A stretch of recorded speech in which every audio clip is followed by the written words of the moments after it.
So today I just wanted to explain why I would not work for a company like Shonen Jump, and it basically boils down to four major points that have a lot of sub points to them. And the image or the little video that you're seeing right now is to the illusion of another YouTuber. So you can just watch this as I talk. So one of the major points is I feel like you can't make amazing stories for the sole fact that you're having to do a weekly chapter and seeing the effects of that on Bleach, Naruto. It's like, don't get me wrong, they do have great chapters, but sometimes you have chapters where nothing really happens. And I don't really like watering down my stories like that. I just couldn't do it. That in, you're having to work 16-hour days or days in a row and then get maybe half a day off every 7 days. It's just, that's a bit too much, and I would like to, have the quality of my art look a little bit better, because you really can't have a lot of shading. You have more of a lot of black spaces like Goku's hair. Think about how awesome Naruto and Dragon Ball would look if they were monthly and then they took the time to up the quality of the art. Now I know Dragon Ball Super is monthly, but the art is staying the same quality as the original mangas.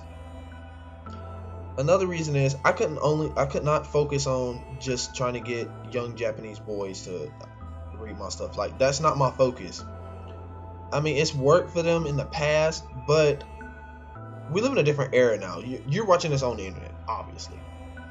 So chances of you being a Japanese male is very low. Most of you guys listening to my videos are from Europe and North America or South America or the Americas, depending on what you call them or where you live.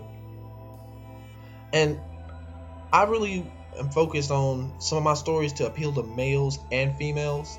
So it's like the males, I have a chapter, and then there'll be a chapter that's more geared towards the females, but I try to keep it balanced so both people can enjoy it. I mean, both genders.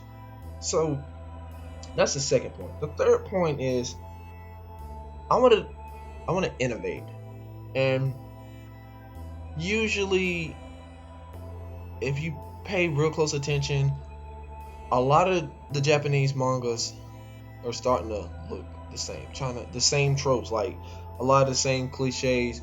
Missing dad, sitting in the back of the classroom, always on the left side, looking out the window, or like harems. I know Shonen Jump doesn't do them, but it's like they don't want the women, or it's just, or they can't figure out how to talk to the women. I'm sorry.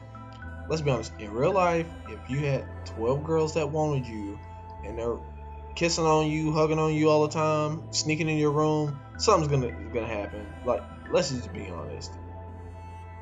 That you can't. No, they're really trying to tell me that everybody's that idiotic when it comes to women trying to jump on you like that. I'm sorry. And then the last point, my culture is completely different. My culture, the family comes first. It's like if your child's sick, you leave work to go get your child. You got to take him out of school. It's just not. It's not gonna happen where it's like, I won't see my kids for weeks at a time. And I really thought it was sad how Kishimoto would constantly joke, and you can tell it's real, that he has to re-bond with his children because of his work and his. I'm sorry, I love art, but if I were to have children, which I don't, and I'm kind of glad I don't have kids right now because I can do whatever I want. I would not want to sacrifice time raising my children for something else, because that's time you can't get back. I could always stop a chapter, rework on it, and then put it out there. But like missing your child's first birthday, their first date, prom, and all that, no, that's not gonna happen. But basically, that's just me. And the last point, I'm going in a competition with them. I really want to run them down. A lot of you going, you beating Shonen Jump at their own game. Yeah, that's never gonna happen. Uh, I think that viewpoint is ignorant. And look at some of the top companies. Walmart wasn't always the number one store. at one point it was Kmart or Sky City, and most of you are like, Sky City? Never heard of that. Yeah, Sky City went out way before I was born. My grandmother told me about that. But this is a nice short quick video. Thank you for tuning in, and until next time.